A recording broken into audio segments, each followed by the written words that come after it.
Hey, I just want to talk about some of these principles behind blood pressure and different contributors to it in these terms such as preload and contractility, afterload, stroke volume, cardiac output, and just things like fluid bolus, beta receptors, inotropes, arterioles, vasopressors, vasodilators, this kind of terms and concepts. So with the blood pressure, let's just first talk about preload. And I've made this kind of analogy.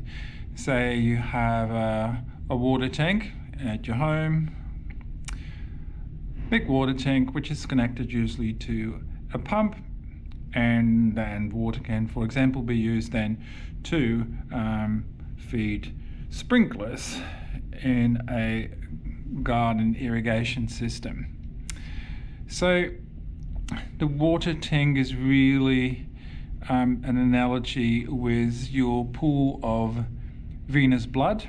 And of course, if you dehydrated for any kind of reason, like you fasted, you vomited a lot, or you had heavy watery diarrhea, or maybe you had a bleeding, a hemorrhage, then of course the reservoir of venous blood, or in this case the tank, will be emptying out, meaning that the supply back to the heart is not that great, and possibly your blood pressure will go down.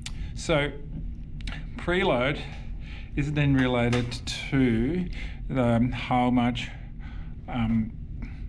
blood, or water in the analogy, will fill the pump, which is the heart. So we're thinking of the ventricles before the heart pumps blood from the ventricles into the circulation. So the main ventricle then is the left ventricle, which pumps blood into the aorta, and then systemically it goes around the body. So a very average number is that the ventricle will fill on average with about 140 ml. When you exercise, in particular in trained individuals, that can be quite a bit larger, maybe 200 to 220 mils, but on average 130 mils. And each time your heart pumps, there will be a stroke volume of around 70 mils. If you look at a heart rate of 70 beats per minute, then your cardiac output over 1 minute will be 70 mils times 70 is 4,900 mils, so close to 5 liters of blood. So an average person, it means the entire volume of blood will go around every minute, delivering oxygen and then bringing back deoxygenated blood to the right side of the heart. So to give you a better idea of what preload then means, so imagine the heart, its myocardial fibers, and imagine that it is filling with some blood and the myocardial fibers stretch. So if your heart fills with a relatively small amount, the stretch will not be much, and then the natural bounce back will also not be very significant. But as your heart starts filling with more and more blood and the fibers get stretched, then that bounce back will be more and more significant and quite strong, until of course you come to a point that the stretch becomes pathological and becomes detrimental. In that case you have a heart failure. But in physiological situations, the more your heart fills, that's called preload, the more the stretch on the fibers and the more the bounce back, and the higher the stroke volume. And imagine that you say you have a garden hose system, you turn the tap open more, of course the amount of water being pumped or blood is heavier and the pressure will go up. Okay, so hopefully that explains the preload. Then the second principle is that of the contractility of the heart, or in this case how strong is this pump, and of course that will be relating to age and conditioning and fitness. And one particular thing to remember is that the heart has beta receptors. So of course you know about blood pressure lowering drugs, which were called beta blockers. So the beta blockers affect these beta receptors, and they will block the action of those, which means that the heart rate will go down, but also the contractility will go down, and therefore the blood pressure will go down. But there's also these drugs which are coined inotropes. So positive inotropic drugs work on beta receptors, make the heart go faster and stronger. And then the last principle that we have is called afterload. And I made this example with a gardening system. So in the body, you mentioned the blood goes through the aorta and then splits off to all the different tissues and organs. And at the level of arterioles, that's where there's smooth muscles in the blood vessels. And imagine if they constrict, you get a really good spray of blood going into that tissue and an organ. So when you exercise, the arterioles in your skeletal muscles must vasoconstrict, and you get a good spray through these muscles. But just compare it with a nozzle on a garden hose, or putting your finger over an open garden hose. Yep, so the tighter the opening is, the more of a spray you get, but the pressure will build up just before the nozzle, and in the analogy that will convert in the body to a increase of the blood pressure.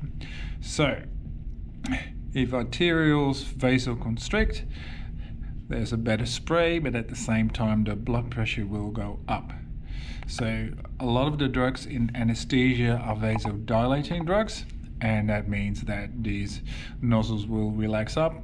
There's a reduced spray and flow, that's why we keep the blood pressures going, but also the blood pressure will go down. So that's the vasodilating effect of anesthesia.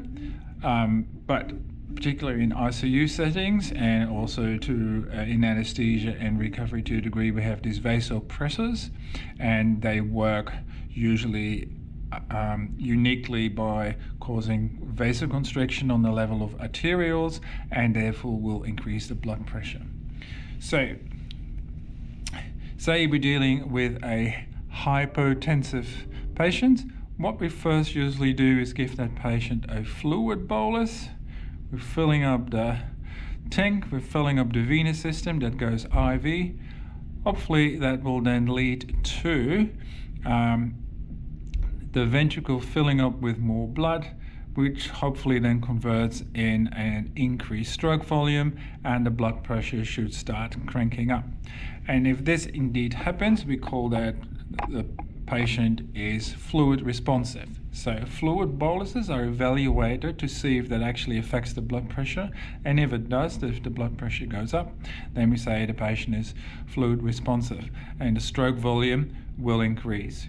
There is a famous curve, the Frank-Starling curve, and it measures if you give a fluid bolus exactly if the stroke volume goes up. And there will come a point that by giving more fluid to a patient, the stroke volume will no longer increase, in which case it's silly to start continuing with extra fluid transfusion, and you should start looking at other drugs, particular inotropes or the vasopressors.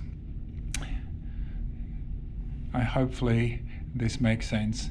In anesthesia, the main drugs we use to then further enhance the blood pressure outside the fluid bolus will be things such as ephedrine, metronidazole, and phenylephrine. So phenylephrine is uniquely used in obstetrics because spinal and epidurals may cause hypotension, which can be adjusted and managed with phenylephrine. Ephedrine is also a positive inotrope, and it works on beta receptors. So if you have a low pulse, you may prefer ephedrine, but also there's a positive inotrope. So if the heart is weak and you're increasing the blood pressure, you may want to increase this inotropic effect, the strength of the heart, with ephedrine. And the other one is metreminol, which is also a vasopressor. They last a bit longer than more natural occurring ones, such as adrenaline and noradrenaline, which are about adrenaline's about 3 to 4 minutes. Noradrenaline is even shorter, whereas these things like phenylephrine will last for about 20 minutes, and the same thing with metreminol, also known as aramine, as a genetic thing. All right, hopefully all of this helps.